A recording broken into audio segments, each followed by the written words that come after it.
Hello, I am Ron Edwards with ChineseEconomicHistory.com, and we are here at the World Economic History Congress in Kyoto, Japan. And it's quite an occasion in that this is the first time the World Economic History Congress has made it to the Far East. So for Chinese economic historians on this side of the Pacific, it's quite an occasion, and we're using this opportunity to interview various Chinese economic historians, and in this case, a Chinese political economic historian.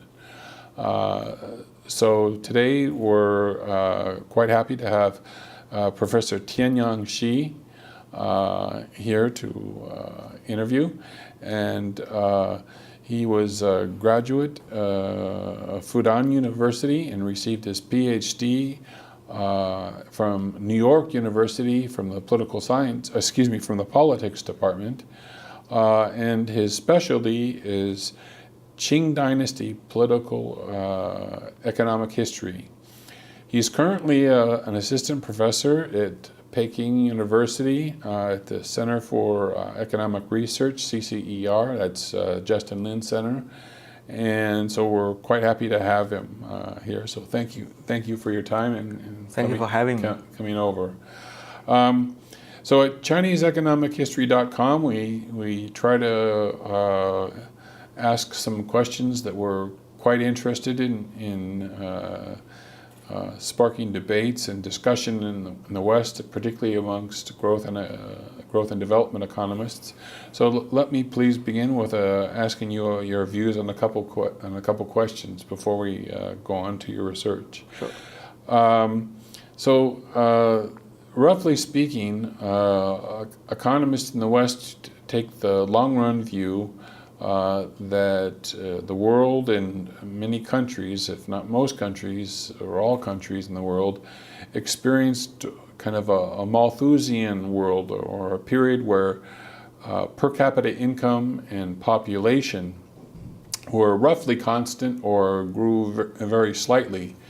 And then in the last 3 centuries, both population and per capita increased substantially at unprecedented levels. So I would like to begin by asking you, do you believe China's development path was similar to the West? Well, this is very important but also controversial question. I think if you look at very, very long term, say 1,000 years, then before the age, the industrialization, different societies and civilizations look more or less the same. Mm-hmm. I think it's a matter of the dynamics of a population and technology. But before that, the technological change was very slow. Yes.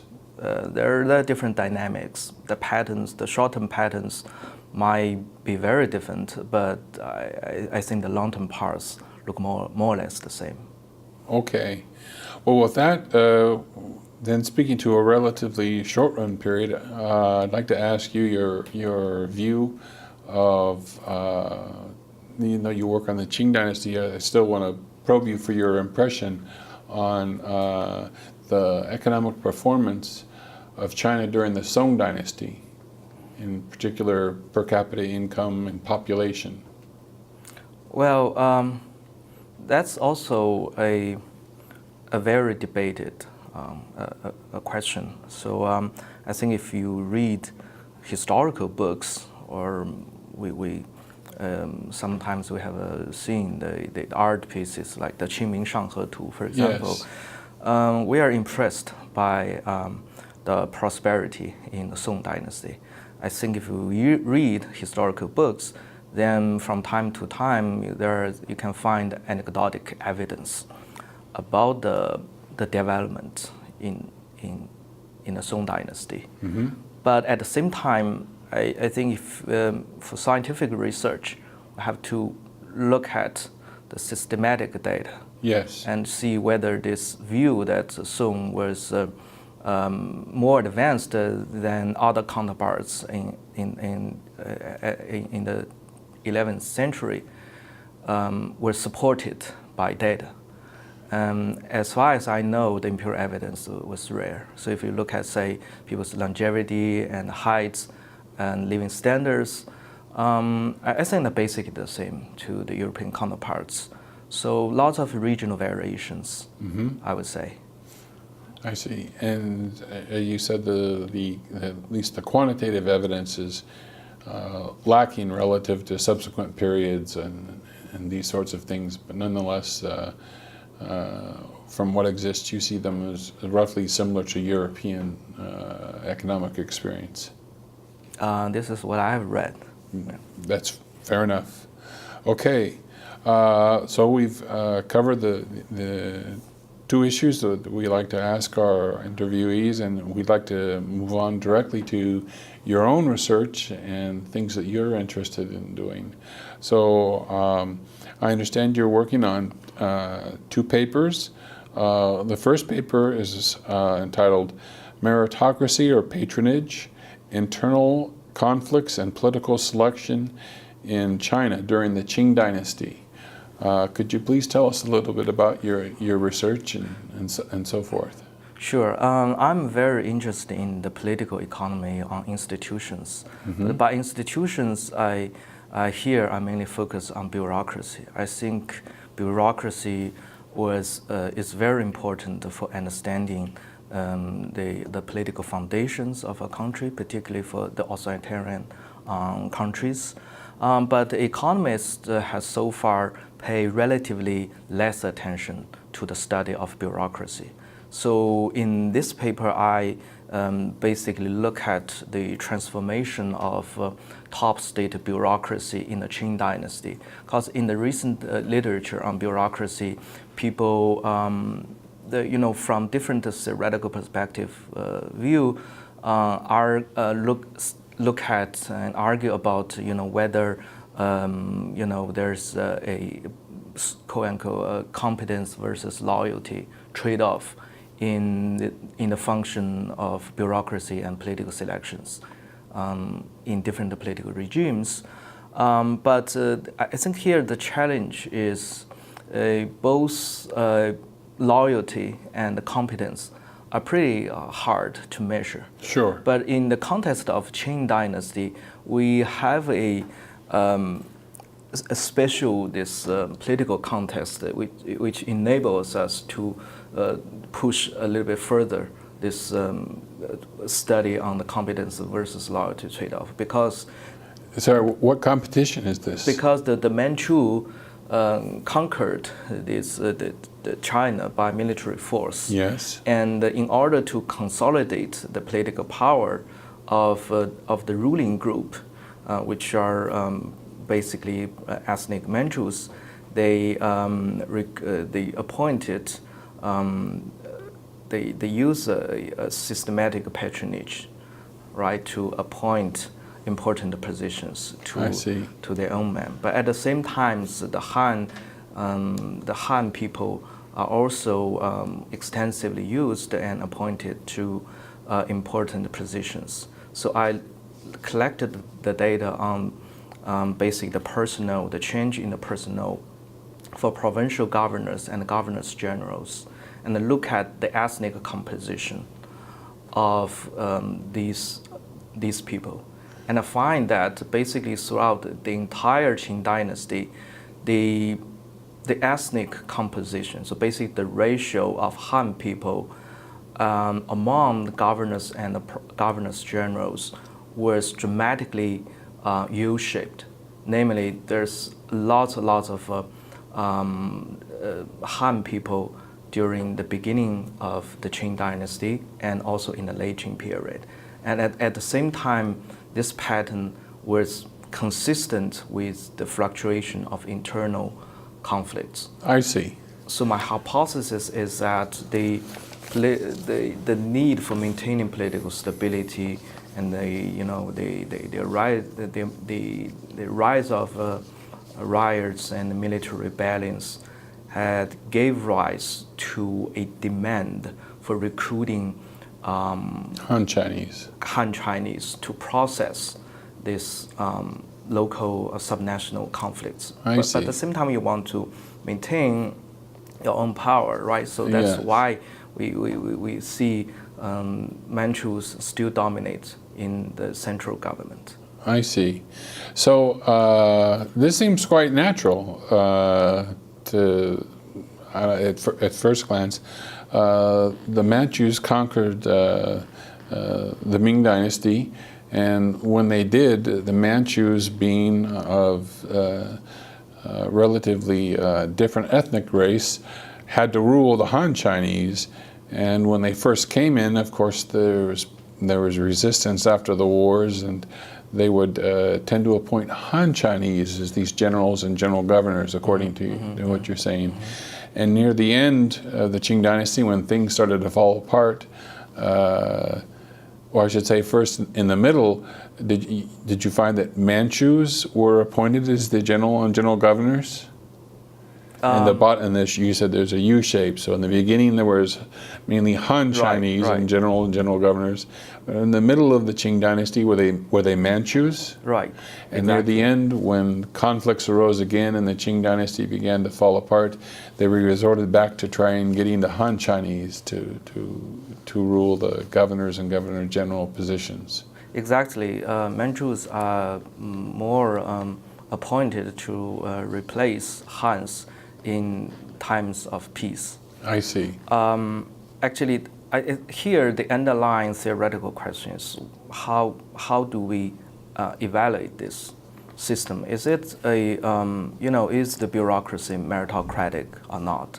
Because on the one hand, you have this system in which people are the majority of the Han people are recruited from a very competitive selection process, the examination system, and they have to be waiting and trained at the local governments and a lot of experience before ever being promoted to important positions. Did they ever in some way test their loyalty to the Manchu court before they were appointed as a governor or governor general, the Han Chinese? As said, political loyalty is very difficult to measure, if not impossible. I think even if the ruler rely on more or less some pre-screen process to get information, but exposed still the trust in the Hans is questionable. Yes. So this ethnicity itself is a very, it is in itself quite a measure of a political loyalty. I see. Well, that's certainly difficult to measure, and it's also difficult to observe. Presidents of the United States have appointed Supreme Court justices based on their past record and seen them go to the Supreme Court and then completely do something different. So you can never tell what they're going to do, but you can take a guess. Interestingly, once they are appointed, I mean, if you look at the pattern of bureaucratic control, which I understand mainly as the likelihood of a promotion and demotions for those governors, I think. So the answer is that the patterns are almost the same for the Manchus and the Hans.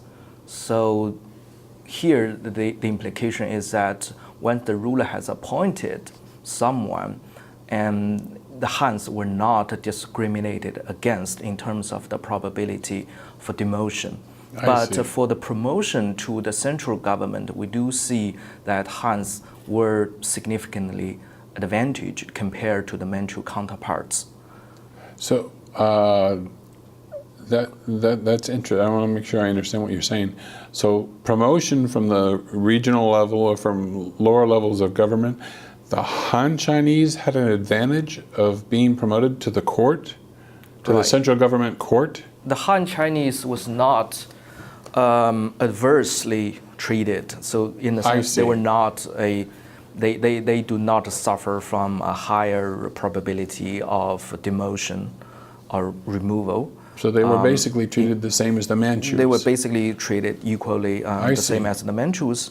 But in terms of a promotion to the central government, they a glass ceiling clearly existed for the Han Chinese. Okay, that's what I was asking. I'm sorry I wasn't clear. So for a Han Chinese to go from a provincial governor or a provincial general to be promoted into the Manchu central government court, they would tend to run into a glass ceiling. Right. And the Manchus would keep hold of the central group of people within the central government. Right. But in the regional government, at least during the periods where the Han Chinese were appointed, they were treated equally as the Manchus. Is that right? correct? So people have debated a lot about whether the system is meritocratic or not, in terms to the extent that the people's promotion and demotion were evaluated based on their performance. So I think this finding provides us a more refined view about how the system works, and it's also, in my personal view, reflexive of what the current political system in China. I see. That's quite interesting, and especially if you do future work and thinking about how officials are appointed, especially with Xi Jinping. Been gaining quite a bit of control of the Communist Party within China. So that's a very interesting political science question that could be extended to very modern times, as you suggested. Let me move on to your second paper, your second line of research, the imperial exam as a representative institution. Could you please tell us a bit about your work on this? Yes, because people are interested in this title, because I think from it may seem strange, right, to understand or characterize the imperial exams as a system for political representation. But I think here the idea is that, in any political regimes, you need a basic system as political foundation to facilitate or provide representation for different groups, class, or regions of the society. So here is how to, for the rulers, from the ruler's point of view, how to gather enough of political support and compliance from social elites so that the rule can be maintained with the cooperation from the elites. No, I'm sorry. So, one thing I want to ask, just so we can follow this a little better, what period are you looking at? Are you looking at a very modern period, or still looking at the Qing dynasty? The Qing dynasty. Okay, so this is all about this is where our data start from. Okay, start. So you're the whole Qing dynasty you're covering with this roughly? Yes. Do you cover any of the Republican period, or is it just strictly the Qing dynasty? The strict Qing dynasty, because the imperial exam it did not exist in the post Qing dynasty. Okay. Now, please continue. I just wanted to clarify the exact period. Right. So recently, there's a increasing literature on the imperial exam in China. So some scholars are focused on the effect of imperial exams on economic growth, the development of human capital, etc., etc. Those are quite important issues. But the question we ask is sort of to look at, what is the underlying political economy mechanism for providing these institutions. Because meritocracy cannot be the only motivation.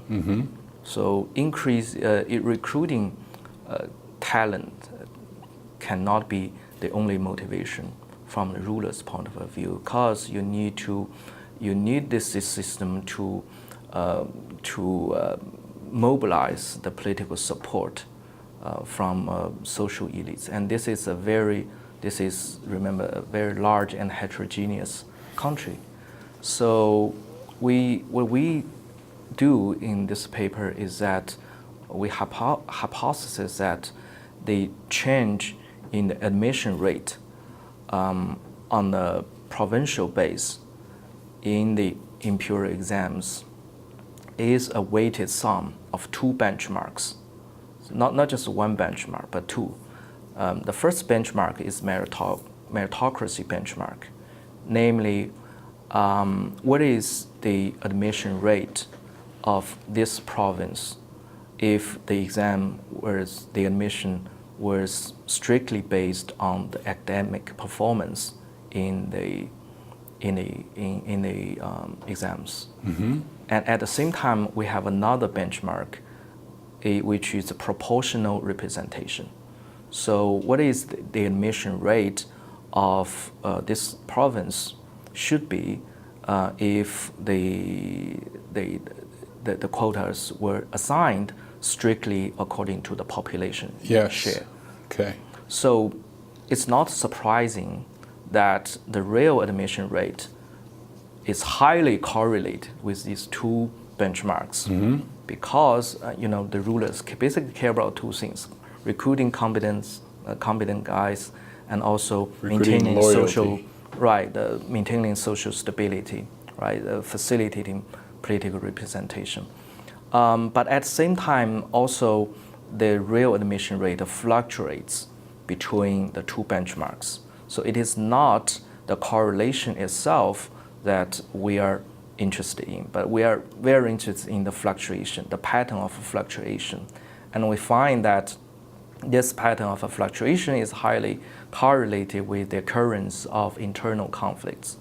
Namely, when there are more conflicts within the province, then the rulers or the central government tended to increase the weight of population share, the weight of representation benchmark, but decrease the weight of meritocracy benchmark. I see. Well, this reminds me of some scholars' view of the essential beginning of the civil examination system. As I understand, it had been used before. It wasn't the first time in the Han Dynasty. They actually used some, but in effect, it really began in the Sui Dynasty. And from what I understand, Wu Zetian used this system to selectively bring in people from different regions who would support her in I believe it was the South. She picked Southern court officials, gave them an opportunity to come in and buttress her power against the Northern conservative factions and things. And this sounds like it's not the same, but it has a flavor of this bringing in people who will support you versus basing everything purely on population, like the House of Representatives in the United States, where everybody has equal representation. That's quite interesting. So that's a very appealing case, I think. In the case of a Tang Dynasty, in Wu Zetian's period, the bureaucracy was mainly controlled by a few oligarchs. Yes. These big families were not, the emperor or the ruler did not have enough of a power to exert the control over state apparatus. I'm sorry, I wanted to interject that many of the viewers may not know that Wu Zetian ruled China around 700 AD, and she's the only formal empress, female empress of China. And some people argue that printing and introducing the civil exam system on a wider scale to bring in officials from other regions to challenge these oligarchs and support her was kind of at least an interesting beginning of the civil exam system, which really didn't establish itself until the Song. But yeah, people may not know that Hu Zetian is the one female empress of China, formally at least. And yeah, so I'm sorry, I just wanted to make sure they understood exactly. that. But how did she use the system? So the exam, the exam, as you said, was first introduced in the Sui dynasty, but the state become increasingly relying on the system to recruit the bureaucrats. Start from the age of Wu Zetian. I think actually if you look at the background of prime ministers in Tang Dynasty, right? In the the ratio of prime ministers accessing the bureaucracy via the exam started increasing substantially only after the mid-Tang dynasty. So I think the historical turning point was on the reign of Empress Wu Zetian, and she definitely took a strategic move. Yes. To using this meritocratic system to recruit more people who would support her. Support her. Yeah. Right, in support of her. That's interesting. So we see it work in China for thousands of years. The American House of Representatives and the Senate, to some degree, mixing somehow egalitarian views or egalitarian representation versus loyalty or something of that sort. That's quite interesting to see the composition of the court and to think about what are the factors that were considered in bringing them into the court. That sounds like very interesting research, and especially in the Qing dynasty, where it was fully developed and probably reached its peak in terms of its development at that point. So is there anything else you would like to add about this imperial exam and representation institution, or any other aspect you'd like to mention you think is interesting that our viewers would like to hear about? So yes, what we also find is that this, so if for this system to work, to be effective in facilitate political representation, I think we also need evidence that the increase in, for example, admission rate at the local level did bring some economic and political benefit to those regions. I see. And this is what we find. Actually, there's so you see that there's a long-term impacts of having more people admitted to the bureaucratic system. Bringing economic benefits in terms of tax deduction and farming reliefs on the extreme weathers. I see. And also the proportion of people coming from the very high-ranking officials coming from this region also increased following 2 or 3 decades. Following the admissions. I see. So I think here the takeaway is the political representation does exist in China, but it was functioned in a sort of way within the bureaucracy system, despite the absence of legislative institutions in the imperial China. I see. So there's both meritocracy and in some fashion, some sort of favoritism or loyalty test attempted. It sounds very much like senators building highways back in their districts in the United States.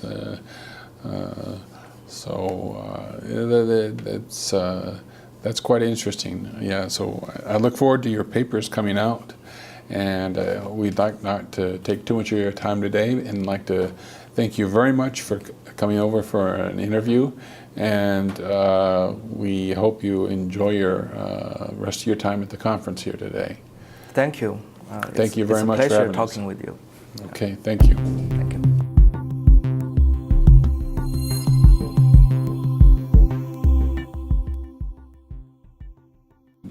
Kyoto, Japan. And it's quite an occasion in that this is the first time the World Economic History Congress has made it to the Far East. So for Chinese economic historians on this side of the Pacific, it's quite an occasion, and we're using this opportunity to interview various Chinese economic historians, and in this case, a Chinese political economic historian. So today we're quite happy to have Professor Tianyang Xi here to interview.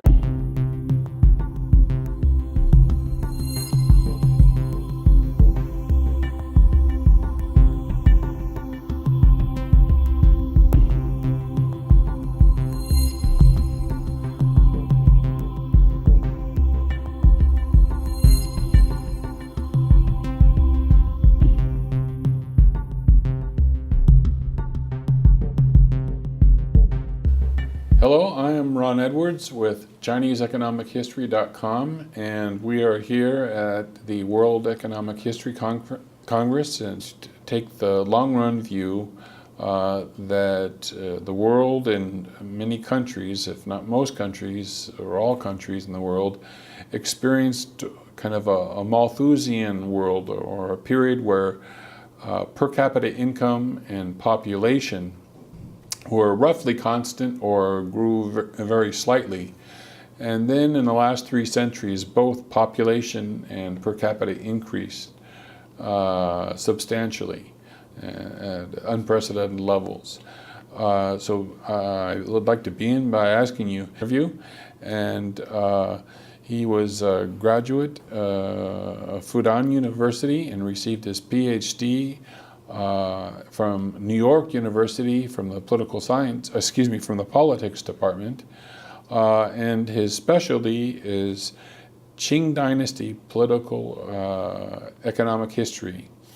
He's currently an assistant professor at Peking University at the Center for Economic Research, CCER, that's Justin Lin Center.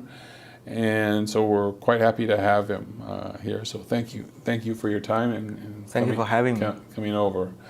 So at ChineseEconomicHistory.com, we try to ask some questions that we're quite interested in sparking debates and discussion in the West, particularly amongst growth and development economists. So let me please begin with asking you your views on a couple questions before we go on to your research. Sure. Roughly speaking, economists in the West